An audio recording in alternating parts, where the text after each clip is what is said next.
Yeah, thank you, Martin, for coming up and talking to us on what was, at the end of it, being a disappointing afternoon for your side. Yeah, I thought it was a very good first half performance. I thought we looked strong, created 2 or 3 half chances. I think Connor Smith's through on goal, and he gets pulled back. Maybe if he goes down, potentially could be a penalty or sending off. And a couple of good balls in the box in general play first half. And I thought we were comfortable. We were very, very comfortable. Just so disappointed how we couldn't see the 2 goals.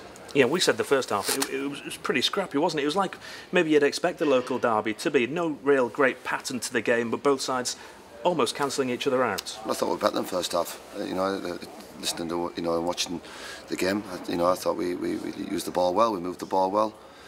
It just felt like we didn't have a real goal threat, and I knew that going into the game. You've got your 3 main forwards for today's game, and you're just hoping from a bit of one of them games where maybe they just produce something different.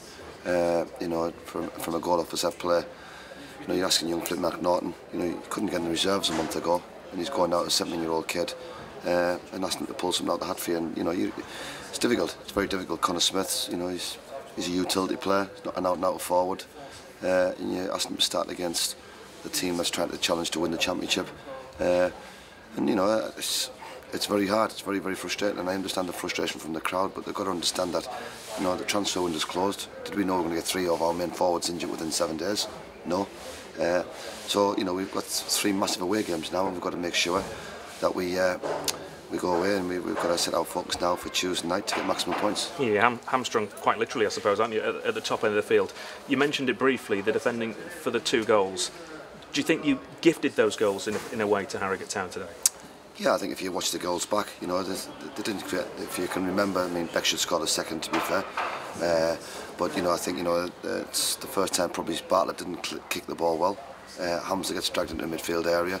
The ball drops out there, and Danny Parslow gets caught in a 1v1. It's a good finish across the keeper. I'd like to see it replay. Very disappointed. Again, people have their jobs to do defensively. We knew who had to pick Beck up when they came on, and it wasn't picked up. And we don't get free headers in the 6-yard box. But it's a great ball in. It's a great header, but you shouldn't get a free header. You probably won't know, but I don't know if say John Parkin would be there. He's just as important to you in defensive positions like that as he probably is down the other end of the field as well. Yeah, but whether John's on the pitch or not, it's the people that are on the pitch have the jobs to do, and it's about doing the basics right. In both boxes, and we didn't off the set play, and at 2-0 makes it a very, very difficult comeback. I think we hit the crossbar on the hour. A little bit of scrappy play, and it's the crossbar, drops out, but. We've got to remain positive. We've got to get ready now for the next game, and that's all we can do. And the other results as well have gone against you today as well. You must feel as though maybe you're fighting against the world in a way in this last couple of weeks. Hey, it shows you what you're made of. You lie down and get kicked around, or you stand up and you fight. There's only one thing I know, and the players understand that as well. We've got to stick together. We've got to remain focused on what we've got to do, and we'll be ready for Tuesday night. Does the fact that it's a local derby make it even harder to bounce back on, or does it at the end of the day, does it not make much difference as you're planning for Tuesday and these next 3 away games? Yeah, I'm hurt. Bloody hell, it's a local derby. It's your pride. I've played in Sunderland Newcastle's, Middlesbrough Sunderland's. I've played in all different derbies. A derby's a derby, and it's about your passion, your pride. And I thought we showed that for a good hour. We didn't look any different. We controlled the game quite well. Goals change games. It's fine lines.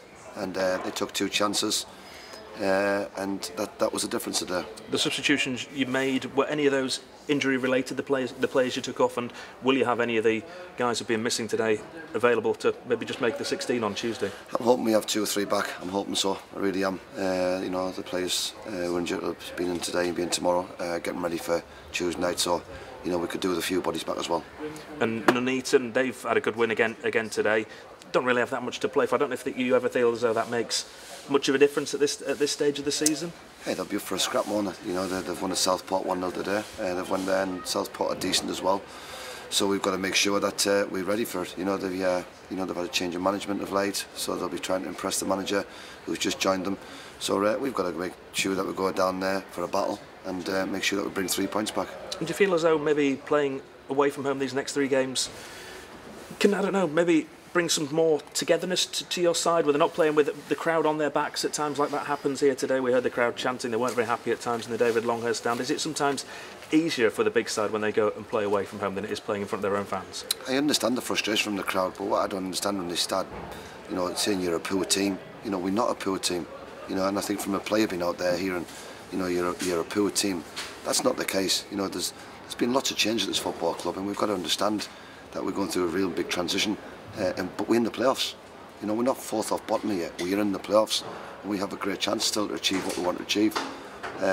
You know, do you think a lot of that's down to expectation? There were lots of people telling us at the beginning of the season, yeah, York City have got back-to-back relegations, but they're in National North now. It's going to be relatively easy, and they're going to go straight back up. York City's in this league for a reason. That's what people need to understand. And this league isn't an easy league. It's a tough league, and you see that the teams that come here, every game's a cup final, and these players probably found it hard to, you know, adjust to. That, you know, they come, and if they get a draw, it's great. If they get a win, that's the biggest win of the season. So, you know, mentality is probably something I've never come across, the players. Something I certainly have.